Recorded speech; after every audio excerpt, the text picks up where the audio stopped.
बहुनैतेन किं ज्ञातेन तदार्जुन विष्टव्यामिदं कृष्णमेकांशेन स्थितो जगत् अथवा बहुनैतेन किं ज्ञातेन तवार्जुन विष्टव्यामिदं कृष्णमेकांशेन स्थितो जगत् अथवा बहुनैतेन किं ज्ञातेन तवार्जुन विष्टव्यामिदं कृष्णमेकांशेन स्थितो जगत्। हरिः ओं तत्सदिति श्रीमद्भगवद्गीतासूपनिषत्सु ब्रह्मविद्यायां योगशास्त्रे श्रीकृष्णार्जुनसंवादे विभूतियोगो नाम दशमोऽध्यायः। श्रीकृष्णार्पणमस्तु। श्रीगुरुचरणारविन्दार्पणमस्तु।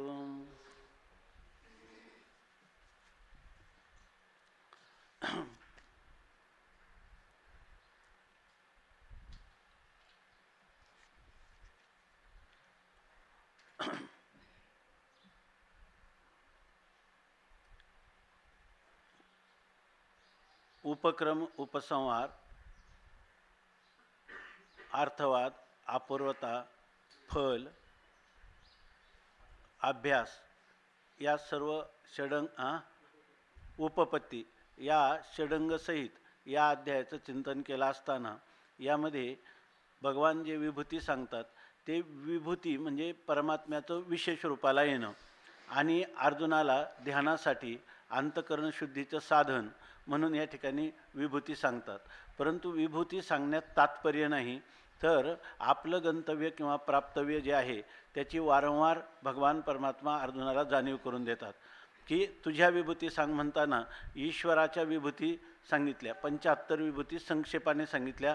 तिथं सुद्धा सांगतात की या विभूतीचा अंत नाही. नांतोस्तिमम दिव्यानाम विभूतीनाम परंतप असं सांगतात. आणि इथंही सांगतात अथवा बहुनैतेन किं ज्ञातेन तवार्जुन. इथं विष्टभ्याहमिदं कृष्णमेकांशेन स्थितो जगत. उपक्रम उपसंहारात देखील असं दिसून येतं की भगवान परमात्मा सांगतात की ह्या ज्या विभूती आहेत तर ह्या विभूती रूपाने मी संपूर्ण विश्वामध्ये मीच माझाच विस्तार आहे किंवा मीच सर्व ह्या अवघं विश्व मीच माझ्यानेच व्याप्त आहे किंवा मीच व्यापलेलं आहे. म्हणजे माझ्या अखंड व्यापक स्वरूपाची अनुभूती तू घ्यावी आणि त्या अनुभूतीने आपल्या स्वरूपस्थितीला जाणून ती स्वरूपस्थिती नित्यमुक्त शुद्ध बुद्ध स्वभावान अशा स्वरूपाची आहे. ती असंग उदासीन निर्विकार अशा स्वरूपाची आहे. त्या अखंड आणि व्यापक अनुभूतीला शास्त्रामध्ये सच्चिदानंद घन असं म्हटलेलं आहे. तिला कोणत्या देशकाल वस्तूचा परिच्छेद नाही, तिच्यामध्ये स्वगत सजातीय इत्यादी भेद नाहीत. अशी ही असणारी स्वरूपस्थिती, इकडं तुला जायचं आहे हे तू लक्षात ठेव असं भगवान या अध्यायामधून त्याला सांगतात. म्हणून म्हणतात की किम ज्ञातेन तव अर्जुन. समजा ह्या अनेक विभूती ज्याला अंत नाही अशा अनंत विभूतीचं वर्णन ऐकलं आणि तू जर तुझ्या अंतःकरणामधील भेदबुद्धी तशीच ठेवली तर याचा काहीही उपयोग नाही. त्यापेक्षा माझ्यासहित हे सर्व विश्व हे माझं स्वरूप आहे असा जर तुझा निश्चय झाला तर तू खऱ्या परमपुरुषार्थाला प्राप्त होशील हे सांगण्याचं तात्पर्य आहे. आणि हे सांगत असताना सामान्य आणि विशेष ह्या विभूती म्हणजे विशेष आहे आणि तत्सापेक्ष असणारं जे माझं स्वरूप आहे त्या स्वरूपाला सामान्य असं म्हणतात. सामान्यम एकत्वकरम विशेषस्तु पृथक्त्वकृत. सामान्य हे सर्वांमध्ये एकरूपाने कसं अनुष्ठित आहे हे सांगण्यासाठी सामान्य शब्दाचा प्रयोग आहे. आणि ते सामान्य तत्व आपल्या वेगवेगळ्या लागलेल्या उपाधीच्या रूपाने विशेष भावाला प्राप्त होतं. परंतु मूळ जे तत्व आहे त्या तत्वाच्या ठिकाणी सामान्य आणि विशेष हे दोन्हीही भाव नाहीत. तेव्हा सामान्य विशेष भाव विवर्जित असणारं आपलं स्वरूप त्या स्वरूपाला जाणणं हाच खरा सर्वात श्रेष्ठ पुरुषार्थ आहे. हे अर्जुनाच्या चांगलं मनी मानसी ठसावं या प्रकाराने भगवंतांनी ह्या 42 श्लोकांची योजना केलेली आहे. आणि त्यामध्ये भगवंतांनी अर्जुनाला एक प्रश्न विचारला की तर आता पुढं सांग ना की ज्या म्हणजे भगवंताच्या मनामध्ये अशा प्रकारचं एक इंगित आहे की हे मी आत्तापर्यंत सांगितलेलं अर्जुनाला अवगत झालं की नाही, त्याला काय त्याला उमग झाला की नाही, म्हणून परमात्म्याच्या मनात आहे. तेव्हा हे असं असताना आता माझेनी पै एके अंशे हे जग व्यापिले असे या लागी भेद सांडोनी सरीसे साम्ये भज. तू ह्या निर्दोष समम ब्रह्म ज्याला साम्य असं म्हणतात त्या साम्य स्वरूपाचं तू भजन कर. त्याचं तू एक तर त्याला ज्ञेय कर किंवा त्याला ध्येय कर. भज शब्दाने त्याला ध्येय कर, त्याचं भजन कर. म्हणजे ज्ञान जरी करून घ्यायचं झालं तर ह्याच तत्वाचं ज्ञान करून घे. आणि जर तुला बुद्धिमांद्यादी दोषामुळं हे ज्ञान झालं नाही तर तोच परमात्मा ध्यानाचा विषय कर आणि अखंड माझ्या सहित सर्व विश्व हे परमात्मा रूप आहे अशाच प्रकारची धारणा, दृढ धारणा तू कर असं सांगितलं. तेव्हा भगवान असं बोलल्यानंतर अर्जुना म्हणतो की या ठिकाणी तुम्ही म्हणता की साम्याचं भजन कर. आता भजन करायला राहिलंच कुठं? भेद असला तर साम्य, परंतु मला कोणत्याही प्रकारचा भेद एक आणि आम्ही सांडावा एकी. भेदाची जर सिद्धी झाली असती तर आम्ही या ठिकाणी भेदाचा परित्याग करून अभेद स्वरूपाची प्राप्ती केली असती. परंतु तुझं हे बोलणं कसं आहे? तुझं बोलणं असं आहे का सूर्य उदयाला आला आणि जगातल्या सगळ्या लोकांना सांगायला लागला तुम्ही काय करा, अंधाराला दूर करा. हां, तर अंधाराला दूर करणं असं जर म्हटलं तर त्या मनुष्याला काय, हा मनुष्य ढसाळ आहे, म्हणजे अडाणी आहे, अविचारी आहे, गावंढळ आहे असं म्हटलं जाईल. त्याचप्रमाणे तुम्ही माझ्या जीवनात आले आणि पुन्हा मला म्हणता की अज्ञानाचा त्याग कर, पण भेदाचा त्याग कर. अज्ञानमूलक असणाऱ्या ह्या सर्व जीवामध्ये असणारा जीव ईश्वरामध्ये, जीव जडामध्ये, जड जडामध्ये असणारा, जड ईश्वरामध्ये असणारा, या सर्वही 6 प्रकारचे भेद ना, या सर्व 6 प्रकारच्या भेदांचा तू परित्याग कर. पण हे भेद जेव्हा तू आमच्या जीवनात आला आणि तू आम्हाला ह्या अभेद ज्ञानाचा उपदेश केला आणि अशा वेळेला हा उपदेश आम्हाला फलीभूत अशा रीतीनं झाला की भेदाची सिद्धीच नाही. भेद सापेक्ष अभेद त्याचीही सिद्धी नाही. निरपेक्ष अभेद स्वरूप आम्ही आहोत. भेदाभेद मते भ्रमाचे संवाद आम्हा नको वाद त्याशी देऊ. विष्णुमय जग वैष्णवांचा धर्म भेदाभेद भ्रम अमंगळ. हे भेद अमंगळ आहे, तसाच अभेदसुद्धा सापेक्ष अभेद हा सुद्धा अमंगळ असल्यामुळं त्याचा तो त्याग कर आणि भेद सांडूनी सरीसे. पण हे कधी सांगावं? ज्या पुरुषाच्या जीवनात श्रीगुरू आले नाही. या ठिकाणी तर आमचं भाग्य असं आहे की आम्हाला जगद्गुरू परमात्मा हे आमचं इष्ट दैवतही तेच आहे आणि तेच आमच्या पुढं गुरुरूपाने आणि ह्या कुरुक्षेत्राच्या रणांगणामध्ये अत्यंत प्रतिकूल वातावरणामध्ये देखील आम्हाला हा आत्मबोध ठसावा म्हणून परोपरीनं आतापर्यंत 10 अध्यायामध्ये आम्हाला हेच श्रवण करायला भेटलेलं आहे. काय 700 श्लोक, अध्याय 18चे लेख, देव बोलिले एक दुजे नाही, अशा प्रकारची स्थिती आहे. तेव्हा आम्हाला तू असं म्हणतोच काय? आम्हाला तुझं पक्क महत्त्व असं माहीत आहे. शास्त्र, श्रुती, पुराण, स्मृतिग्रंथ, संत असं वर्णन करतात की तुझे नामची एक कोणी वेळे, जयाचे मुखाशिका काना मिळे, तयाच्या हृदयाते सांडूनी पळे भेदुज साच. जर तुझं नाव एखाद्याच्या कानावर चुकून पडलं, म्हणजे आळसानी दंभानी जांभई देत असताना किंवा भावनेने प्रीतीनं कसंही जरी तुझं नाव एखाद्याच्या कानावर पडलं किंवा एखाद्याच्या मुखातून उच्चारण झालं तरी त्याच्या हृदयात असणारा भेद, त्या भेदाची निवृत्ती होते, असं तुझं महात्म्य आहे.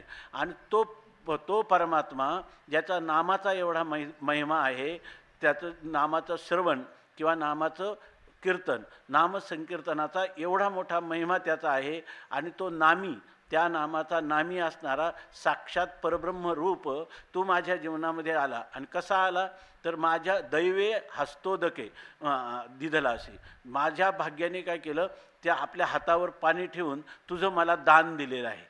म्हणजे तू परमात्मा मी जे म्हणेल त्याप्रमाणे करणार आहे. मला चांगली जाणीव आहे की तू किती हस्तगत झाला. तर तुला सांगितलं सेनरयोर उभयोरमध्ये रथम स्थापय मे अच्युत, दोन्ही सैन्यांच्या मध्यभागी रथ स्थापन कर.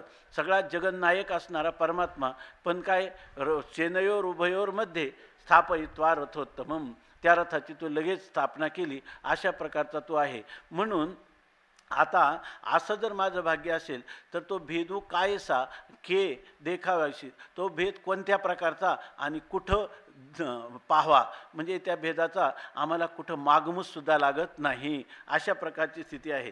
आणि अशा वेळेला जर मी म्हणायला लागलो, देवा तू सांगितलं खरं, तुझ्या शीतल अशा प्रेमाच्या छायेखाली असताना जर मी म्हणायला लागलो की नाही देवा अजून माझ्या ठिकाणी काही त्रुटी आहे, बरोबर तू सांगितलं, आता मी भेदाचा परित्याग करील आणि अभेदाचं भजन करील, असं जर मी म्हणायला लागलो तर हे म्हणणं कसं होईल? एखादा पुरुष पृथ्वीवर चंद्र आकाशगंगेतून ज्या वेळेला त्याचा प्रकाश आहे तो शीतल अशा स्वरूपाचा प्रकाश आहे, किती अंतर आहे. पण एखादा मनुष्य चंद्रबिंबाच्या गाभाऱ्यात शिरला आणि तिथं म्हणायला लागला की या ठिकाणी रिगाली आहे वरी उभारा आणि मला आता इथं उकडायला लागलं, तर लोक काय म्हणतील? हा मनुष्य वेडा आहे. चंद्रबिंबाच्या गाभाऱ्यात आणि उष्णता कधी राहील का? तिथं केवळ शीतल अशाच प्रकारची छाया असणार, म्हणून अशा प्रकारची स्थिती. तेव्हा मग आता बोलणाऱ्यालाच तुलाच दोष द्यायला पाहिजे, पण तू मोठा संभ्रमण असणारा जगन्नायक आणि तू मोठ्या आयटीत मला हे म्हणतो, परंतु हे तुम्हाला शोभतं म्हणतात. आम्हालाच तुला देवा धसाळ म्हणू, तुला जर अविचारी म्हणणं आम्हाला शोभणार नाही. पण राणेपणा शारंगधरा बोला हे तुम्ही, परंतु राणेपणे तुम्ही सर्वांचं राजे असल्यामुळं त्या राजाच्या थाटामध्ये तुम्हालाच हे बोलणं शोभलं, असं अर्जुन म्हणतो. तेव्हा देवाला मात्र हे बोलण्याचं, मग बघा याच्यासाठी आपण करतो, ज्याचं करावं खरं काय बरं तोच म्हणतो माझंच खरं, अशा प्रकारची तुझी स्थिती आहे, असं भगवंताला सुद्धा वाटलं नाही. भगवंताच्या मनात हेच अपेक्षित होतं. अर्जुनाने आपल्याला अशा प्रकारचं पराजित करणं हाच खरा काय आहे? विजय आहे. म्हणून या ठिकाणी एक संस्कृत वचन आहे की शिष्याद इच्छेत पराजयम. शिष्याला खरा गुरुला आनंद कधी होतो? तर शिष्याने आपला पराजय केल्यानंतर. भगवान म्हणतात याची मजल आपल्याही पुढं आहे आणि हीच आपल्याला अपेक्षित आहे. म्हणून भगवंतांनी काय केलं? सावियाची परितोषोनी देवे. परमात्म्याला अत्यंत आनंद झाला आणि त्या आनंदाच्या भरात अर्जुना ते आलिंगिले जीवे. जीवाभावापासून परमात्म्याने अर्जुनाला गाढ असं आलिंगन दिलं आणि भगवान म्हणतात तुवा न कोपावे आमचिया बोला. आम्ही जरी बोललो असेल ना तर अर्जुना तू रागावू नकोस हो, असं सांगतात. खरं काय झालं हे की ह्या भेदाच्या प्रवाहामध्ये, म्हणजे भेदात तू विभूती विचारल्या त्यामुळे विशेष सांगायचं म्हणलं, विशेष म्हटलं की त्या ठिकाणी अनेकत्व निश्चितच असणार. त्यामुळे ह्या भेदाच्या बोलण्याच्या प्रवाहामध्ये आम्ही तुला विभूती सांगितल्या. पण माझ्या मनात काय होतं की अभेदे काय अंतकरणी मानली की न माने. विभूतीचं वर्णन करतो, विशेषाचं वर्णन करतो आणि जेवढं जेवढं विशेष आहे तेवढं कल्पित आहे आणि तत्व हे काय सत्सामान्य आहे हे तुझ्या बुद्धीवर आरूढ झालं किंवा नाही, यासाठी अंतकरणी मानली की न माने हेच पाहावया लागी. मला हे पाहायचं होतं की मी वर्णन केलं भेदाचं, परंतु त्या भेदाचं वर्णन करण्यात तात्पर्य नसून संपूर्ण भेदाचा बाध करून त्या भेदाचं कारण असणारं अज्ञानाचा नाश करून तो आपल्या स्वतःसिद्ध स्वयंप्रकाश अशा स्वरूपावर आरूढ झाला की नाही हे पाहण्यासाठी मी बाहेरी सवडिया भंगी बोलिलो. बाहेर सवडिया म्हणजे बाह्यात्कारी असणाऱ्या जी रीती, बाह्य बोलण्याची रीती आहे, म्हणजे व्यवहार्य स्वरूपाला धरून. कारण जेवढ्या विभूती आहे त्या व्यवहार्य आहेत, म्हणून त्या व्यवहार्य अशा स्तरावर मी तुला बोललो. पण मला आता लक्षात आलं तव विभूती तुझं चांगी आलिया बोधा. परंतु ह्या सगळ्या विभूतीचं काय तात्पर्य आहे? ह्या विभूतीचा तात्पर्य आहे योग.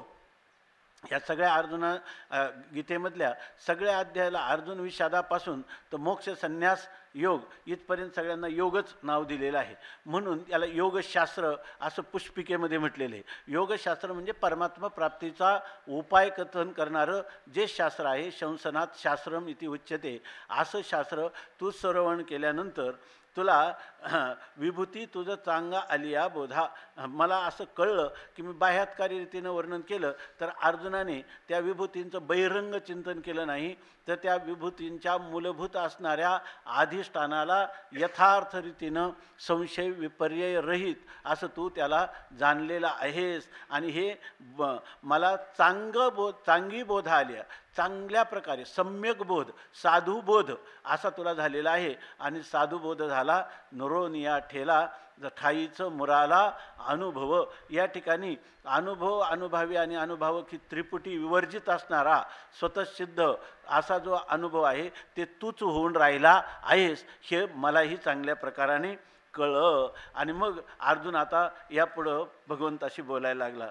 तेथ अर्जुन म्हणे देवे आपुले आपण जाणावे, परी देखतसे विश्व आघवे त्वा भरिले. अर्जुनाला म्हणतात, अर्जुन म्हणे देवे. अर्जुन म्हणतो की देवे म्हणजे देवाने हे आपुले आपण जाणावे. मला ह्या विभूती चांगल्या प्रकारे समजल्या की नाही, तुझं मनोगत मला समजलं की नाही हे मला माहीत नाही, हे तुलाच माहीत. आपणची जाणावे देवे, तूच जाण. हे काय फक्त मला जी आलेली अनुभूती आहे ती शब्दाच्या द्वारा प्रगट मी एवढीच करू शकतो की देख तसे विश्व आगवे भरले त्वा भरले. मला एवढं कळतं की आता ह्या विश्वामध्ये पाहिलं तर काय आहे, आयसा ज्याचा अनुभव आणि विश्वदेव सत्यत्वे. देव ध्रुवपद म्हणायला लागले. अरे देव तयाजवळी असे आणि पापनासे दर्शने, कामक्रोधा नाही चाली भूती झाली समता. तुका म्हणे भेदाभेद गेला वाद खंडोनी. अशा प्रकारची तुझी अनुभूती ही अत्यंत दृढ आहे आणि तीच मला अपेक्षित होती. म्हणून देखत अर्जुन काय म्हणतो, देखत असे विश्व आगवे भरले तू सगळीकडं आता जहा कहा पगडारू देखे आनेरा देखा तो सब वहिने घेरा. हे आता कुठं पाऊल टाकायचा, जिथं पावलोपावली मला तुझंच दर्शन होत आहे असं सांगितलं. परत आता हे झाल्यानंतर हा संवाद झाला या ठिकाणी. हा संवाद जो चालू आहे तो भगवान परमात्म्याचा आणि अर्जुनाचा संवाद चालू आहे. आणि इकडं संजयाला धृतराष्ट्राला युद्धाचं कथन करण्यासाठी व्यासमुनींनी दिलेली जे दूरश्रवण आणि दूरदर्शन ही सिद्धी आहे, टी व्ही वाचून असणारी ती दूरश्रवण आणि दूरदर्शन ही जी सिद्धी दिली त्या सिद्धीमुळं हे सर्व दृश्य आणि हे सर्व श्रवण कोणाला होत आहे, संजयाला होत आहे. आणि संजय ते धृतराष्ट्राला कथन करत आहे. ह्या गोष्टीचं निरूपण माऊली या ठिकाणी सांगतात. आता तुम्ही म्हणाल मूळ श्लोकात नाही, मूळ श्लोकात नसलं तरी माऊलींना हे सर्व दिसत आहे. ज्या अर्थी उडी घातली खाला रथवनिया असा आहे का, रथोपस्थ उपाविशत असा शब्द आहे, पण माऊलीने लिहिला तर तसं या ठिकाणी माऊली सांगतात, पै राया तो पंडिवसुतू आईशे प्रतिथीशी झालावरी तू या संजयाच्या बोला निवांतू धृतराष्ट्र राहे. आता हे चाललेला त्यांचा संवाद हा हे पै राया म्हणजे कोण म्हणतं, संजय. राजाला म्हणजे कोणाला, धृतराष्ट्राला म्हणतं. राया तो पांडुसुतू आईशी प्रतितीशी वरितू झाला. अशा प्रकारची दिव्य अशी प्रतिती म्हणजे अनुभूती, त्या अनुभूतीला वरितू झाला म्हणजे अंगीकार करता झाला किंवा त्या अनुभूतीला तो प्राप्त झाला. म्हणजे अर्जुनाला अशा प्रकारची दिव्य अलौकिक अशी अध्यात्मानुभूती आत्मस्वरूपाने स्वरूप स्थिती संबंधाने त्याला झाली असं सांगतो. प्रतितीशी झाला वरतो. हे कोण बोलतं, संजय. पण या संजयाच्या बोला निवांत धृतराष्ट्र आहे. परंतु हे बोलणं ऐकल्यानंतर तिथं आता कसं तुमच्या आमच्यासारख्याला थोडा शब्दबोध होतो अंशात्मक, तरी आपल्याला किती आनंदाच्या लाटा उसळल्यासारखं वाटतं. असं वाटतं की त्याच्यात आपणही सहभागी झालो असतो तर बरं आहे की नाही. आता ह्या रूपाने शब्द होत असं व्हायला पाहिजे, तरीसुद्धा आपल्याला आनंदाची काही ना काही ती झळक लागते. पण इथं म्हणतात या संजयाच्या बोला, संजयाने हे सांगितल्यानंतर त्याचा परिणाम अर्जुनावर काय झाला तो आपण ऐकला, पण धृतराष्ट्रावर काय झाला तर म्हणतात या बोला धृतराष्ट्र निवांत राहे. हे धृतराष्ट्राने ऐकल्यानंतर धृतराष्ट्र मात्र निवांत स्तब्ध राहिला, जणू काही याचा ना आपल्या ह्या बोलण्याचा आणि आपला कोणत्याही प्रकारचा संबंध नाही. उलट त्याच्या मनात असं वाटायला लागलं की विचारलं काय, हे न पुसवत ते तुला आम्ही विचारलं काय, की धृतराष्ट्र उवाच. सुरुवात कुठून झालेली की या ठिकाणी सुरुवात काय झालं, धृतराष्ट्र उवाच धर्मक्षेत्रे कुरुक्षेत्रे समवेता युत्सवा. मामकाः पांडवाश्चैव किम कुर्वत संजय. अरे त्या कुरुक्षेत्रावर पांडव आणि कौरव समोर आले, त्या युद्धाची हकीकत विचारली आणि हा काय लागला ब्रह्मानंदाचं वर्णन करायला लागला. हे न पुसत होते आहे की नाही, हे तुला विचारलं नाही. काय काय काय ओव्या आहे त्या संबंधाने माऊली धृतराष्ट्राच्या संबंधाने सांगतात की हा जो धृतराष्ट्र आहे तर तो ऐकीतच असे की अवधारा या बोला निवांत म्हातारा. तिथे निवांत असाच शब्द त्याला वापरला आहे की नाही. या बोला निवांत म्हातारा एवढं सांगत असताना त्याच्यामध्ये काहीच नाही. कैसा मनातल्या मनात काय म्हणतो तो, जैसा म्हैसा नुठिका पुरा तैसा उगाची असे. रेड्याला किती पाणी आलं पुराचं तरी तो हलत नाही, त्याप्रमाणे याच्या मनावर काहीच परिणाम होत नाही. पुढं ब्रह्मरसाचे परगुणे केले अर्जुना लागी नारायणी की त्याची अवसरी पाहुणे पातलो आम्ही. का वास्तविक ब्रह्मरसाचं पारणं अर्जुनासाठी केलं होतं, पण आम्ही पाहुणे म्हणून आलो तर तळील्या वरिल्या एकच पक्वान नाही, आम्हाला हेच पक्वान्नाचं भोजन मिळत आहे. मी याचं आनंदाने आस्वादन करीत आहे आणि हा मात्र तसाच्या तसा निवांत उगार आहे म्हातारा. म्हणून ते म्हणतात की या तैसे आम्हा तुम्हा झाले आडमुठी तत्व फावले. तो धृतराष्ट्र म्हणितले हे न पुसत ते. अरे आडमुठी अचानक आपला काही संबंध नसताना योगायोगाने हे तत्व आपल्याला प्राप्त झालं वस्तुस्थितीनं, आणि धृतराष्ट्र लगेच हे सांगायला लागलं, तो तोंड भरून वर्णन करायला लागला. पण धृतराष्ट्राला हे आवडेना. तो काय म्हणतो, हे तू ते न पुस. तुला हे विचारले का आम्ही विचारलं काय, युद्धामध्ये कोणाची सरशी झाली हे तुला विचारलेलं आहे असं म्हणून. पण तो म्हणतो आता मी हे त्याला म्हटलं असतो, परंतु त्याने आटोपून घेतलं. पुढं म्हणायला नको, कारण का म्हणतो, ये रवी दातारो हा अमुचा म्हणता बोलता मनोनी बोलता मिळेल वाचा. काय की जे याचा स्वभावच ऐसा. तर म्हणतो जर आपला स्वामी काही झालं तर, आपला अन्नदाता आहे हा धृतराष्ट्र, राजा आहे, आपला स्वामी आहे, आणि जर आपण याच्या ठिकाणी विरुद्ध जर बोललो तर आपल्या वाणीला मळ लागेल. काही जरी झालं तरी जे आपल्यापेक्षा ज्ञानाने वयाने वयोवृद्ध ज्ञानवृद्ध तपोवृद्ध पुरुष असतात त्यांचा अवमान आपल्याकडून होऊ नये. म्हणून तो म्हणतो की आता हे बोलता मिळेल वाचा, आपली वाणी मळीन होईल म्हणून त्या ठिकाणी त्याला वाईट वाटेल ही गोष्ट गौण आहे, पण आपली वाणी मळीन होईल म्हणून न हे मी त्याला बोलत नाही असं तो म्हणतो. म्हणजे त्यांनी त्याच्या मर्यादेचं रक्षण केलेलं आहे. आणि मग म्हणतो पै राया पांडुसुतो ऐसे प्रतितीशी झाला वरवतो या संजयाच्या बोला निवांतो धृतराष्ट्र आहे. की संजय दुखवलेनी अंतकरणे म्हणतसे नवल नव्हे दैवा दवडणे. हा जीवी धडसा आहे मी म्हणे तव आतुही आंधळा.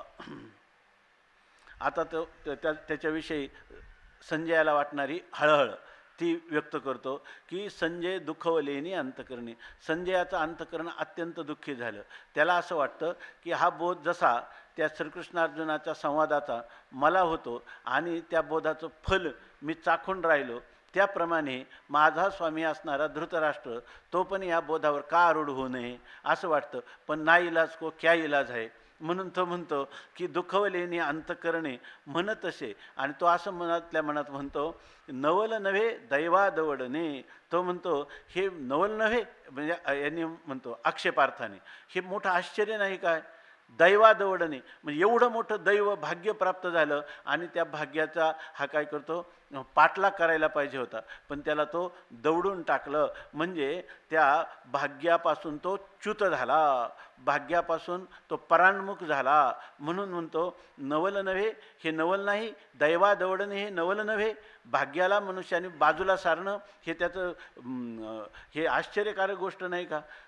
जे शब्द अर्जुनाच्या कानावर पडले, जे शब्द संजयाच्या कानावर पडले आणि त्यांचं जीवन निहाल झालं, आणि तेच शब्द माझ्या स्वामी धृतराष्ट्राच्या कानावर पडत असताना त्याच्यावर मात्र काहीच परिणामकार होऊ नये. याला शेवटचा उत्तर काय आहे तर याने चालत आलेलं भाग्य स्वतः लाथाडून दिलेलं आहे असं तो म्हणतो.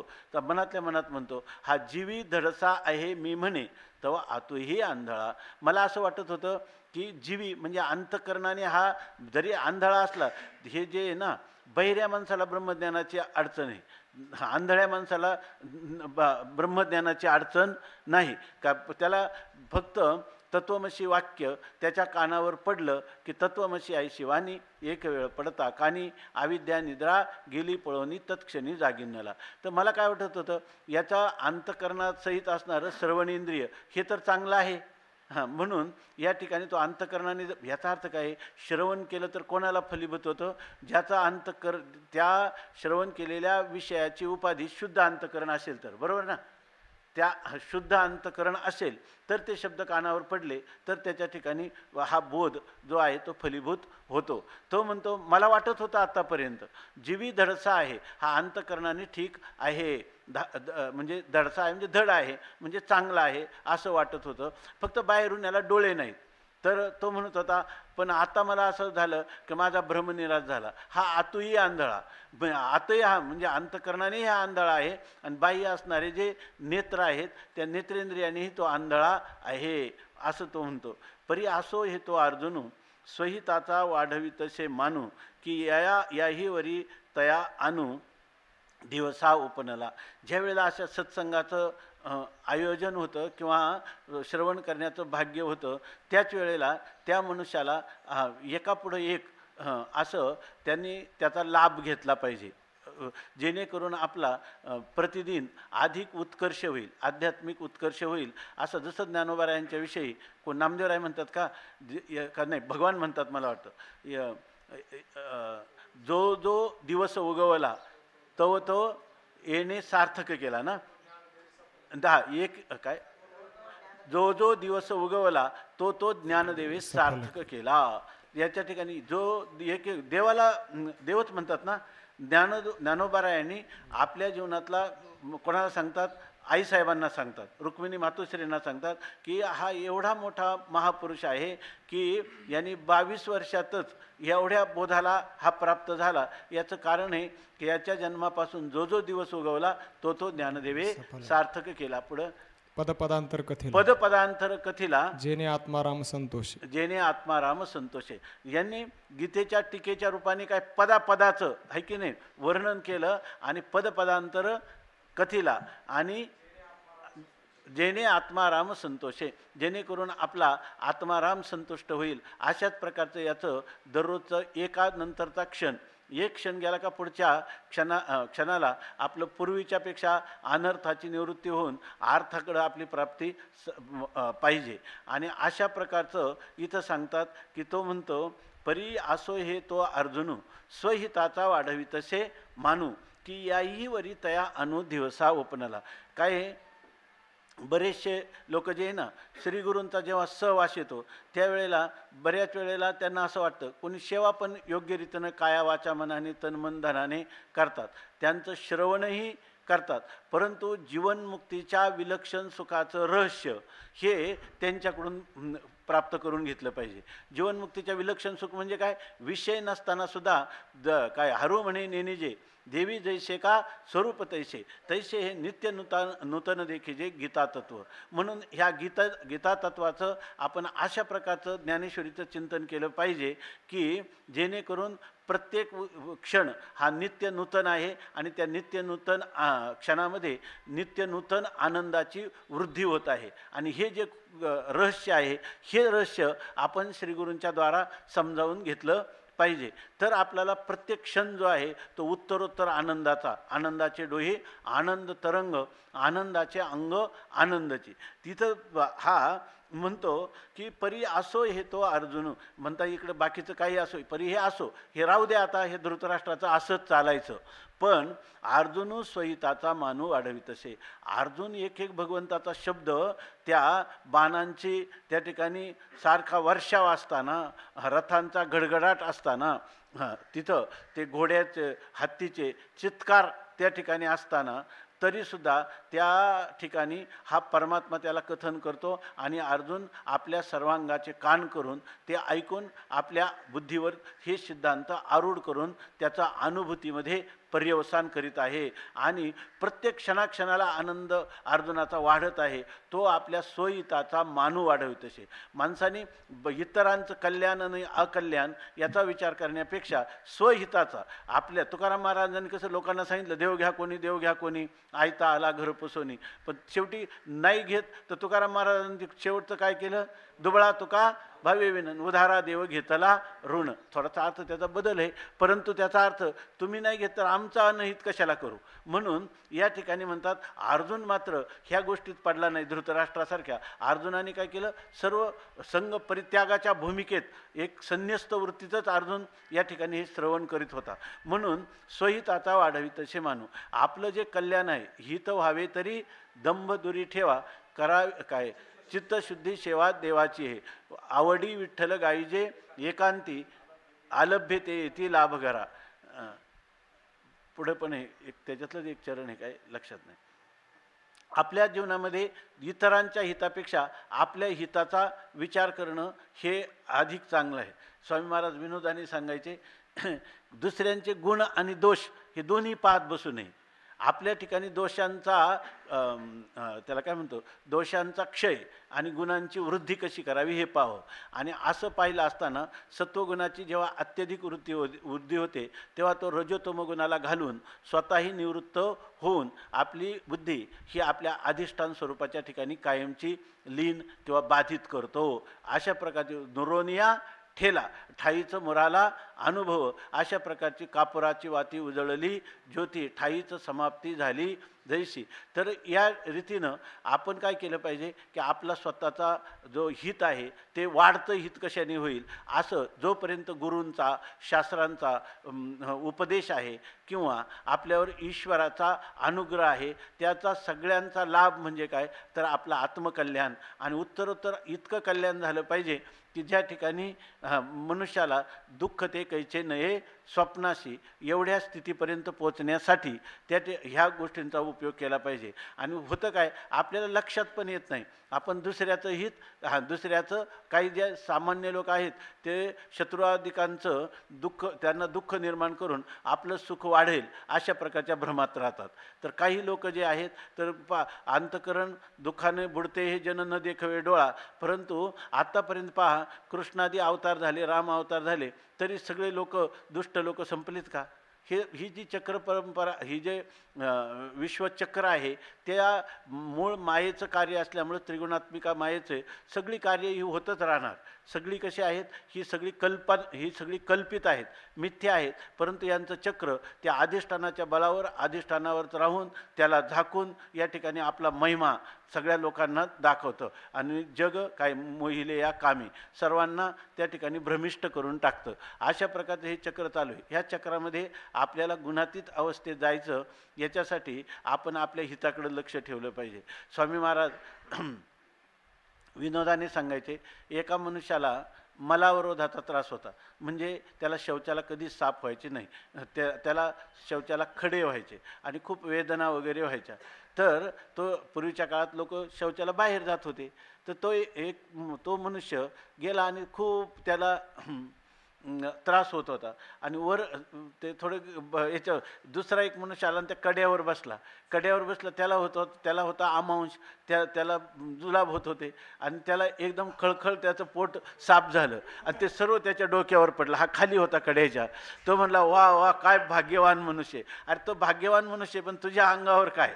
असं या ठिकाणी हे दुसऱ्यांचं काही असो, गुण असो दोष असो, भागवतामध्ये गुण दोष दृशीर दोषो गुणस्तु उभय वर्जित. या व्यासमुनी सांगतात गुण दोष पाहणं हा सर्वात मोठा दोष आहे. आणि गुण कोणता आहे प्रश्न केला तर उद्धवानी, तर गुण काय आहे, गुणस्तु उभय वर्जिता. दुसऱ्याचे गुणही पाहायचे नाही आणि दुसऱ्याचे दोषही पाहायचे नाही आणि त्यांचं निवारण करण्याचा प्रयत्नही करायचा नाही. तुम्ही काय वैकुंठातून सर्टिफिकेट घेऊन आले नाही केव्हा जगाचा उद्धार करायचा. स्वप्नात देखील देवाने येऊन तुम्हाला सांगितलं नाही. जसं जोग महाराजांना सांगितलं तुम्ही ज्ञानेश्वरीवर भाष्य करा, जोग महाराजांनी केलं. स्वप्नात येऊन ज्ञानोबारायांनी सांगितलं. तुम्हाला स्वप्नात सुद्धा जगाचा उद्धार करायला सांगितलं नाही, पण तुम्ही म्हणता त्याचं कारणं असतात वेगळीच, पण तुम्ही म्हणता की हे अशा प्रकारचं आम्हाला केलंच पाहिजे, ह्याच्याशिवाय कारण काय, हेच आमचं कर्तव्य आहे असं म्हणतात. ते एकदा एक मोठे कीर्तनकार आहे, नाव सांगत नाही, तर आम्ही वाटेला, दिंडीच्या वाटेला दुपारचं बसलो, तर ते काय म्हणते, त्यावेळेला गुरुवर्य वैकुंठवासी धुंडा महाराजांचं नुकतंच ते ब्रह्मलीन झाले होते. तर ते म्हटले की आता मला वास्तविक वेळ नाही आणि तरीसुद्धा मी पंढरपुरामध्ये चातुर्मास्यात राहण्याचं ठरवलं आहे. कारण का, तर ते म्हटले की गुरुवर्य धुंडा महाराज गेल्यानंतर त्यांची भर काढणारा असा महाराष्ट्रात दुसरा कोणीच नाही, म्हणून मी या ठिकाणी चातुर्मास्य करण्याचा विचार चालू आहे. तर आमच्या शेजारी बसले होते इरले बाबा, तर ते इरले बाबा म्हटले महाराज हा तुमचा एक फार मोठा भ्रम आहे असं त्यांना म्हटले याच्यामध्ये. तर याचा अर्थ ही गोष्ट महत्त्वाची नाही. ही इथं तो काय म्हणतो, परी असो हे तो अर्जुन असू द्या, पण तो स्वहिताचा मानू वाढवित तसे. आपल्या स्वहित कल्याण कसं होईल याचा मान म्हणजे याचा प्रमाण ते वाढवतो, म्हणजे वृद्धिंगत करतो. आणि काय करतो तो अर्जुन, काय म्हणतो, अजूनही आपल्याला भगवंताचं एवढं प्रेम आहे, भगवंताने आपल्याला दृढ आलिंगन दिलं, ह्या संधीचा काहीतरी लाभ करून घेतला पाहिजे आणि आपल्या कल्याणाची स्थिती ही अधिकही उत्तरोत्तर तिचा उत्कर्ष आपण केला पाहिजे. म्हणून अर्जुन म्हणतो हे आपलं संजीवन, याही वरी तया अनु दिवसा ओपनला. याही वरी म्हणजे आता एवढं झालं, आता काय हृदय एक झाले, ये हृदयचे ते हृदय घातले, द्वैत न मोडिता केले आपण आयशे पार्था ना अर्जुना. असं एवढ्या प्रकारचं जर स्थिती प्राप्त झाली, आता साकाष्टा सापरागती आहे की नाही, ती सर्वात शेवटली अंतिम स्थिती आहे की नाही. आता ह्याच्या पुढं काय आहे, आता ह्याच्या पुढं काहीच राहिलं नाही, कर्तव्याभाव झालेला आहे. असं असलं तरी तो म्हणतो आपल्या स्वहिताचा मान म्हणजे जीवनमुक्तीच्या विलक्षण सुखाचं भोग आपण घेतलाच पाहिजे. आणि त्यासाठी याही वरी, याच्याही नंतर तया अनु दिवसा, त्याला दुसरंच एक दिवसा उपनाला म्हणजे धैर्य निर्माण झालं. काय धैर्य निर्माण झालं, अजून त्याच्या मनात होतं आता ही योग्य वेळ आहे आणि त्या योग्य वेळी आपण त्याच्या ठिकाणी सात्विक धैर्य उत्पन्न झालं. अजून आपल्याला एक गोष्ट जाणायची, एक गोष्ट पाहायची, एक दर्शन आपलं अजून राहिलेलं आहे आणि ते दर्शन करण्यासाठी त्याच्या अंतकरणात दिवसा उपनाला एक धैर्य उत्पन्न झालं. तो मनातल्या मनात म्हणतो, म्हणे हेच हृदया अतुली प्रतिती, बाहेरी अवतरो का डोळ्याप्रती, ये आरतीची ये आरतीची पाऊली मती उठती झाली. तो म्हणतो हेच हृदय आतुली प्रतिती, आता माझ्या हृदयामध्ये अंतकरणामध्ये भगवंताची दृढ प्रतिती मला झालेली आहे, अनुभव झालेला आहे. परंतु हे कुठं झालं आहे, आतमध्ये स्वसंवेद्य असा झाला. परंतु मला असं वाटतं की बाहेरी डोळ्याप्रती बाहेरी अवतरो, म्हणजे परमात्म्याने काय सांगितलं, विष्टभ्याहमिदम कृष्ण मेकांशेन स्थितो जगत, माझ्या एकाच अंशावर माझ्या त्यामध्ये काय तदेव सृष्ट्वा तदेवानुप्राविशत ना, तत्सृष्ट्वा तदेवानुप्राविशत, ह्या विश्वाला मी उत्पन्न केलं आणि त्याच्यामध्ये मी प्रवेश केला. ही प्रवेश वृत्तीचा अर्थ काय आहे, मी जो सामान्य आहे तो त्याच्यामध्ये विशेष भावाला आलो आहे की नाही. आता जे वर्णन ऐकलं, चांगलं बघा, आतापर्यंत जे वर्णन ऐकलं ते सामान्य विशेष भावाचं निराकरण करून सामान्य भावा स्थिर भावा ह्या उद्देशाने ऐकलं ना, बरोबर आहे ना. भगवंतानी हे सांगितलं, परंतु तो म्हणतो हे भगवंतानी सांगितलं आणि मला माझी बुद्धिवृत्ती या ठिकाणी निशंक झालेली आहे. कशाविषयी, माझ्या अंतकरण अधिष्ठान असणारा परमात्मा तोच ह्या संपूर्ण विश्वाधिष्ठान चैतन्य रूपाने नटलेला आहे की नाही. आणि ते जे स्वरूप आहे त्या अंतःकरणामध्ये ज्याची मला अनुभूती आली ते चैतन्य सामान्य आहे. परंतु ह्या सामान्य चैतन्याचं मला कोणाच्या ज्ञानाच्या अंगाने याची अनुभूती आली, बरोबर ना. ज्ञानाच्या अंगाने मला याची अनुभूती आली, पण मला असं वाटतं की बाहेरी डोळ्याप्रती, बाहेरच्या डोळ्यांना देखील सर्वत्र परमात्मा विराजमान आहे. जोपर्यंत मनुष्य बऱ्याच वेळेला लोक ध्यान करतात, तो म्हणतात ध्यानामध्ये खूप आनंद होतो, पण म्हणतात ज्यावेळेला डोळे उघडतात तेव्हा स्वामी महाराज म्हणायचे पेराचा उरूस भरतो. का याचा अर्थ काय, फार विक्षेप आहे. आमचे महाराज फार सारखं त्याच आनंदात असलं पाहिजे म्हणतात, त्याच आनंदात असलं पाहिजे. तर याच्यामध्ये म्हणजे ज्या अर्थी आनंदात असलं पाहिजे म्हणजे उत्पन्न झालेला, साधनाने उत्पन्न झालेला आनंद, त्याच्यात कधीतरी इच्छा पूर्ण होईल का? हा विक्षेप जो आहे, ती विक्षेप शक्ती जोपर्यंत प्रबल आहे, प्रारब्ध लेश आहे, तोपर्यंत तुम्हाला काही झालं तरी पुन्हा वृत्तीवर यावंच लागेल, आहे की नाही. वृत्तीवर आलं, एक कला जाणली की डोळे झाकून परमात्मा दर्शन, पण उघड्या डोळ्याने परमात्मा दर्शन करायचं असेल तर काय, आत हरी बाहेर हरी, हरीने घरी कोंडिलेच ना, हरीने कामा घातला चेहरा आणि वित्तवरा मुखविले, असं आपल्याला अशी ती गोपीची जी अनुभूती आहे, ती अनुभूती जर घ्यायची असेल तर ती बाहेरी अवतरो का डोळ्याप्रती, बाहेर देखील डोळ्यांना ती दिसली पाहिजे. आणि ये आरतीची या मती पाऊली उठती झाली. मग सांगतात की ये आरतीच्या पाऊली मती, या आरती म्हणजे जी उत्कट इच्छा होती, त्या उत्कट इच्छेने युक्त असणारी मती उठती झाली, म्हणजे त्या बुद्धीनं त्याला उचल घेतली. म्हणजे बुद्धी जी आहे ती त्या बुद्धीच्या ठिकाणी स्फुरण झालं. काय स्फुरण झालं तर ते सांगतात, म्हणजे अंतकरणाचा जो अभेद अनुभव आहे, आतमध्ये पाहिलं तर अखंड एक व्यापक तत्व आहे, याविषयी आपल्या बुद्धीचा निश्चय झालेला आहे. परंतु आता त्याला असं वाटतं की बाहेर जेव्हा आपण पाहू तेव्हा सुद्धा आपल्याला हे सगळं विश्वरूप दिसलं पाहिजे. म्हणून ह्या विभूतीचं त्याला कळलं आणि पटलं. आणि ते कुठपर्यंत तर त्या ठिकाणी कळलं, पटलं, झेपलं, रंगून गेला, म्हणजे अनुभूतीला प्राप्त झाला. पण मिया हीच दोही डोळा झोंबावे विश्वरूपा सकळा, एवढी हावतो दैवागळा म्हणून करी. ते म्हणतात हीच दोही डोळा. आता त्याला काय वाटायला लागलं, आता ह्याच दोन्ही डोळ्यांनी, ज्या झाकलेल्या डोळ्यानंतर अंतःकरण रूपी जो प्रज्ञाचक्षू किंवा ज्ञानचक्षू, त्यांनी मी ज्या स्वरूपाच्या अखंड स्वरूपाची अनुभूती घेतली, ती आता ह्या असणारे जे माझे चर्मचक्षु आहेत, हीच दोही डोळा असं म्हणतो, ह्या दोन्ही डोळ्यांनी सकळा विश्वरूपात झोंबावे.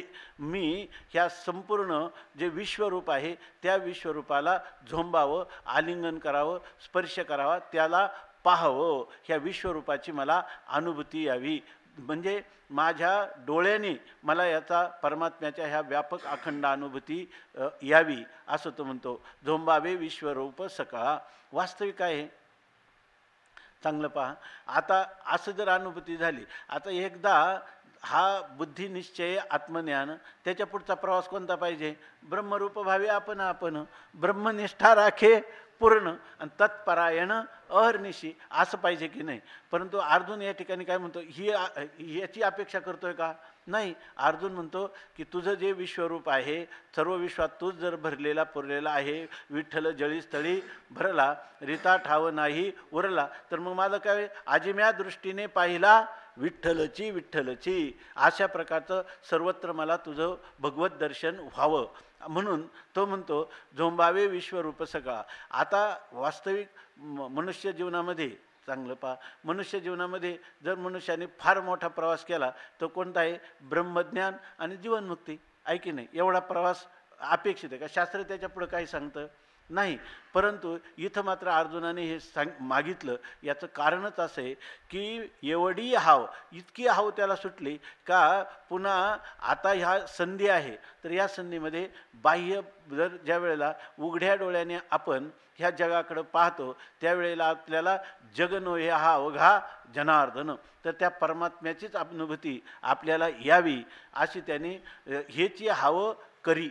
ही हाव म्हणजे हा लोभ, ही महान उत्कट अभिलाषा त्याने आपल्या जीवनामध्ये केली. आणि त्याला माऊली म्हणतात, मग केली कसे काय केली? याचा बरीच लोक आपल्याकडे असं म्हणतात वेदांतातलं, हा मनुष्य ना ज्ञानोत्तर प्रेम लक्षणात्मक भक्ती म्हणतो, आणि खरं याला अद्वैताचं महत्त्वच कळलं नाही. अद्वैतामध्ये दुसरं नाहीच आहे काही, आणि हे अद्वैताचं श्रवण केलं आणि पुन्हा काय म्हणतो की भक्ती या ठिकाणी तुझं मज नाही भेद आणि केला सहज विनोद असं म्हणतो. याचा अर्थ काय आहे, बरेचसे लोक ह्या अद्वैत वेदांती की जे लोक म्हणतात की ह्या लोकांना एकतर काय दृढ अपरोक्ष ज्ञान झालं नाही, अदृढ अपरोक्ष ज्ञान आहे, अशा लोकांच्यासाठी या ठिकाणी भक्ती त्यांनी करावी असं अर्थवादाने म्हटलेलं आहे असं काही लोक सांगतात. आणि काही लोक सांगतात की याची अंतकरण शुद्धीसुद्धा झाली नाही, म्हणून निदान कमीत कमी याची अंतकरण शुद्धी व्हावी म्हणून त्याला गोंडस नाव दिले, ज्ञानोत्तर प्रेमलक्षणात्मक भक्ती असं दिलं जातं. परंतु हे शास्त्राचं किंवा संतांचं तात्पर्य नाही, याच्यामध्ये खूपच काही निहित आहे. कारण इथं ज्ञानोबारायांसारखे तत्त्वज्ञ संत असं वर्णन करतात की एवढी हाव तो करी का तर दैवागळा म्हणून, याचं दैव भाग्य हे काही विशेष आहे. म्हणून ही प्रेमलक्षणात्मक भक्ती ही अत्यंत भाग्यवानालाच प्राप्त होते आणि ते भाग्य अर्जुनाला प्राप्त झाले. नेहमीच या ठिकाणी ते सांगतात, माऊली सांगतात की मनोनी तो दैवा आगळा वाणित असो वेळोवेळा की साम्य शेजे डोळा लागला तया. साम्य शेज म्हणजे ब्रह्मरूपी शय्येवर जो पहुडलेला आहे तो अत्यंत भाग्यवान आहे, आणि हा दैवागळा त्याच्याहीपेक्षा जास्त भाग्यवान आहे की जो या ठिकाणी मनवणी हाव करी, की ज्याला वाटतं काही जरी झालं तरी पार नको ब्रह्मज्ञान आत्मस्थिती भाव आणि मी भक्त तू देव ऐशे करी भक्त्यर्थम कल्पितम द्वैतम अद्वैतादपि सुंदरम. या न्यायाने तो माऊली म्हणतात की दैवागळा फारच भाग्याने तो संपन्न आहे मनवणी करी. आजी तो काल आम्ही चिंतन केलं की सहज आता ओघात आलं म्हणून की याच्यामध्ये सांगितलं की भगवंतानी विभूती सांगताना कोणती विभूती सांगितली आपण की भगवान सांगतात यद्यद विभूतिमत सत्वम ना श्रीमद ऊर्जितमेवा तत्तदेवावगच्छत्वम मम तेजंश संभवम असं सांगितलं की जगामध्ये अथवा एकले एक बिंब गगनी परिप्रभा फाके त्रिभुवनी तेवी एक याची सकळजनी आज्ञा पाळायची. आपण कधी अण्णांकडे गेलो तर ही ओळी त्यांना सांगायची, हजारे अण्णा आपले, तर त्यांना ही ओळी सांगायची. म्हणून त्यांच्या संबंधात काल चिंतन केलं तुम्ही आहेत म्हणून आता पुन्हा त्याची पुनरावृत्ती करतो थोडक्यात. तर त्यांनी सांगितलं की असे जे ते एकटेच होते की नाही त्या दिल्लीच्या मैदानावर, आणि त्यांनी सांगितलं की असं असं आपल्याला कार्य करायचं, तर सगळा भारत त्यांच्या पाठीमागे आलं की नाही. त्यांच्याजवळ कोणतं धन आहे, कोणतंच धन नाही. त्यांनी सांगितलं सूर्यबिंब जरी एकटा असलं तरी त्याची प्रभा त्रिभुवनात फाकू शकते की नाही. तसं जर कोणी एकियाची सकळ ज्यांनी आज्ञा पाळली, एकटाच आहे पण सगळे लोक त्याच्या आज्ञेचं पालन करतात, तर असा जर पुरुष असेल तर तया एकले धनी म्हण, तो एकटाच आहे असं सुद्धा तू म्हणू नको. तू म्हणशील का तो एकटाच आहे, एकटा असा शब्दप्रयोग त्याला करू नये. निर्धन या भाषानेन, आणि त्याच्याजवळ काही संपत्ती नाही काही नाही असंही तू त्याला जाणू नकोस. अरे तो कामधेनू आहे, कामधेनू सवे सर्व सहान चालत असे, ते जे धवा जो मागे ते एकसरेची प्रसव लागे, ते विश्वविभव अंगे होणे असते. सगळ्या विश्वाचं वैभव हे त्यांच्या अवयव होऊन राहतात असं सांगितलं आहे की नाही. एकटाच मनुष्य सगळ्यांच्या टोप्या काय सांगतो मै अण्णा ऐका नाही असं सांगतात. ऐका नाही ही विभूती आहे. तर त्यात चिंतन याच्यासाठी केलं आम्ही की अण्णा म्हणतात की एकतरी ओवी अनुभवावी, आणि ते ओवी नेहमी वादग्रस्त राहते कारण ते रजोगुणाचं वर्णन करण्यासाठी ती ओवी आहे. अण्णांनी ओवी सांगायची झाली तर ही सांगितली पाहिजे अथवा एकले एक बिंब गगनी परिप्रभा फाके त्रिभुवनी तेवी एकाकीची सकळजनी आज्ञा पाळिजे, आणि तया ते एकले झनी म्हण तो निर्धन या भाषा ने नाही करे. तया ते ओळखावया हेच संज्ञा, किंवा ही ओळी सांगायची तया ते ओळखावया हेची संज्ञा, जे जगे नमस्कारी जे आज्ञा ऐसे आती ते जाण प्राज्ञा अवतार माझे. ही खरी त्यांच्या अनुभवाची ओळी आहे की नाही याच्यामध्ये. बरं आता मिया इहीच दोही डोळा झोंबावे विश्वरूपा सकळा, एवढी हाव दैवागळा म्हणून करी. म्हणजे अर्जुनाचं भाग्य आहे म्हणून माऊली म्हणतात तो अशा प्रकारची इच्छा करतो. आजी तो कल्पतरूची शाखा मनोनी वांझोळे न लगती देखा, जे येईल तयाची या मुखा ते साचची करीतसे येरू. अर्जुनाला उपमा देतात ना, तो अर्जुन म्हणजे काय आहे, एका कल्पवृक्ष कोण आहे, परमात्मा का, आणि किंवा इथं अर्जुन हा कल्पवृक्षाची एक शाखा आहे, आणि कल्पवृक्षाची कोणती एखादी शाखा असेल आणि तिला म्हणून वांझोळे न लगती देखा, आणि त्याला काय झालं, वांझोटी अशा प्रकारची फुलं किंवा फळं, म्हणजे कल्पतरूचा वृक्ष आहे म्हणजे त्याला फलं आणि फळं ही लागणार, आणि म्हणे नाही कल्पतरूची एक शाखा आहे ना ती वांझोळी, म्हणजे त्याला काय फुलं फळं येत नाहीत असं म्हणता येईल का, म्हणता येणार नाही. वांझोळे न लगती, त्या ठिकाणी तिला कधीही निष्फल इच्छारूपी फुलं आणि त्या फुलाचं फळामध्ये पर्यवसान झालं नाही असं कधी होईल का. वांझोळी फुलं म्हणजे काय की त्या ठिकाणी त्या फुलाचं फलामध्ये पर्यवसान होत नाही, असं कधीही होणार नाही असं माऊली म्हणतात. मग काय होईल तिथं, जे जे येईल, कल्पवृक्षाची शाखा आहे ना, जे जे येईल तयाच्या मुखा, त्याच्या मुखातून जे जे काही येईल तर ते कल्पतरू पुरविता. आणि इथं हा भगवान सुद्धा काय आहे, जे जे येईल तयाच्या मुखा, अर्जुनाच्या मुखातून जे येईल ते साचची करीतसे येरू. दुसरा म्हणजे तो परमात्मा ते साचची करीतसे, ते अगदी त्याचं खरंच करून दाखवणार. तुला ही इच्छा झाली ना, तीच इच्छा पूर्ण करणार. तो का म्हणे आम्ही जे जे इच्छा करू ते कल्पतरू पुरविता. आता त्या म्हणजे अर्जुनाला काय झाले, विश्वरूप पाहण्याची इच्छा झाली, आणि ह्या पुढच्या अध्यायाचं हे अवतरण आहे की आता त्या ठिकाणी अर्जुनाला इच्छा झाली, मनात त्याच्या हे आलं की भगवान त्याची पूर्ण करणार. अशा रीतीनं पुढचा विश्वरूप दर्शन योग अध्याय प्रारंभ होत आहे. तर त्या ठिकाणी सांगतात साचची करीतसे येरू, ते खरंच करून दाखवतो परमात्मा. जो प्रल्हादाची या बोला, विषाही सकट आपणची जाहला, तो सद्गुरू असे जोडला किरीटीशी. आता अर्जुनाला जो सद्गुरू, जो संपूर्ण विश्वाचा नियंता असणारा परमात्मा श्रीकृष्ण, तोच अर्जुनाला गुरुरूपाने भेटलेला आहे. आपण एरवी म्हणतो माझ्या विठोबाचा कैसा प्रेमभाव, आपणची देव होय गुरु, असं परोक्ष रूपाने आपण त्या तुकोबारायांच्या अभंगाचं चिंतन करतो. पण इथं त्याला काय अपरोक्षच आहे. अर्जुनाला संपूर्ण जगद्गुरू असणारा कृष्ण वंदे जगद्गुरू, तोच परमात्मा त्याच्यासाठी साक्षात गुरुरूपाने त्याच्या समोर उभा आहे. म्हणून म्हणतात तो परमात्मा काय करू शकणार नाही. परमात्म्याचं अलौकिक दिव्य सामर्थ्य या ठिकाणी सांगतात. जो प्रल्हादाची या बोला, विषाही सकटा आपणची झाला. जो प्रल्हादाचं बोलणं होतं की काय, भगवान परमात्मा आत्मा नारायण सर्वाघटी आहे, सर्वत्र परमात्मा आहे. त्यांनी विचारलं, खांबावरी लात मारिली धुर्जने, त्या तुझा परमात्मा आहे कुठं. तर मारुतीबाबा सांगत असतात, त्यांनी सांगितलं परमात्मा नाही असं कोणतं स्थान आहे. तो म्हणतो परमात्मा कुठं आहे सांग. कुठं नाही असं तुम्ही पहा, असं तुम्हाला म्हणताच येणार नाही. आणि काय ते अभंग आहे, प्रल्हादाचं सगळं वर्णन करणारा अभंग आहे. किंवा नाम प्रल्हाद उच्चारी, त्याशी सोडवी नरहरी, उचलोनी घेतला कडियेवरी, भक्त सुखे निवाला. असा असणारा, म्हणजे त्या भगवंताने प्रल्हादाने नाव घेतल्यावर भगवंताने कडेवर घेतलं, इतका त्या भगवंताला भक्ताच्या सुखाने तो निवाला, म्हणजे तो शांत झाला. असं इतकं प्रेम आहे. आणि त्याला हिरण्यकशिपूने काय दिलं, विष दिलं. परंतु त्यावेळेला त्या भगवंताने केलं काय, तर प्रल्हादाची या बोला, प्रल्हादाचं बोलणं आहे परमात्मा सर्वत्र आहे. आणि ते सिद्ध करण्यासाठी त्यांनी काय केलं, हा परमात्म्याचं भजन करतो म्हणून वडिलांनी त्याला विष दिलं. आणि परमात्मा म्हणतो अरे माझ्या प्रल्हादाची प्रतिज्ञा काय आहे, सर्वच परमात्मा आहे, सर्वच. मग विष कोण आहे, विषाही सकट आपणची झाला, विषसुद्धा परमात्माच झाला. जसं द्रौपदी, याचा अर्थ असा नाही का परमात्म्याने वेगळा राहून त्याच्या प्रल्हादावर कृपा केली आणि विषापासून त्याचं संरक्षण केलं, हे बोलणं ज्ञानोबरायांना कमी प्रतीचं वाटतं.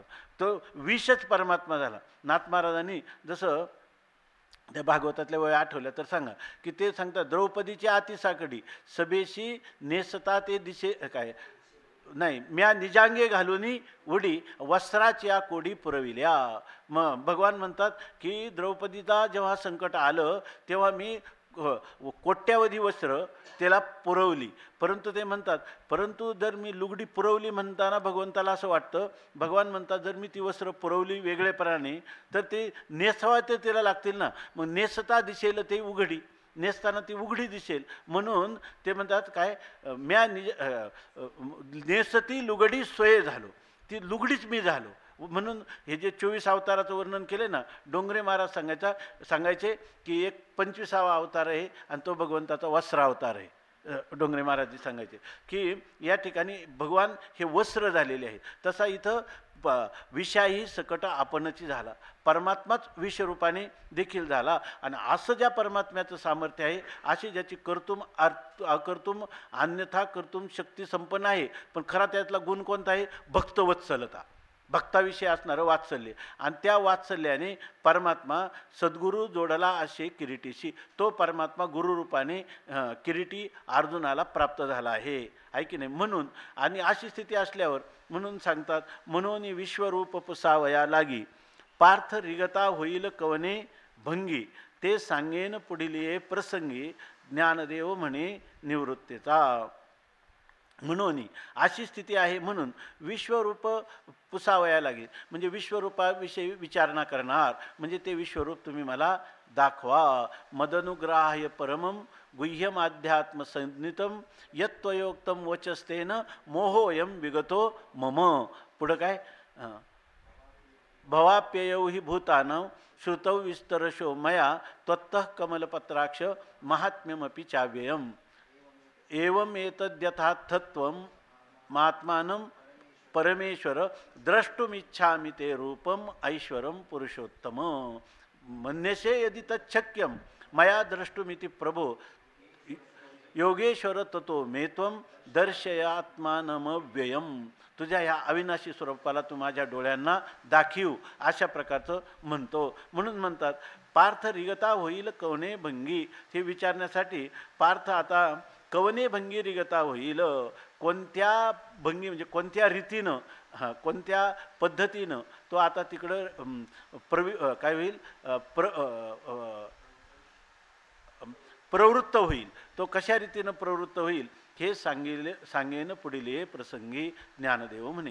ज्ञानदेव म्हणे ज्ञानोबाराय म्हणतात की हे मी आता पुढच्या प्रसंगात म्हणजे पुढच्या अध्यायात मी हे सांगणार आहे. इति श्री ज्ञानदेव विरचितायां भावार्थ दीपिकायां अथ काय दशमोऽध्यायः. श्रीकृष्णार्पणमस्तु. श्री गुरुचरणारविन्दार्पणमस्तु. पुंडलीकवरदा हरिविठ्ठल श्री ज्ञानदेव तुकाराम ज्ञानेश्वर महाराज की जय.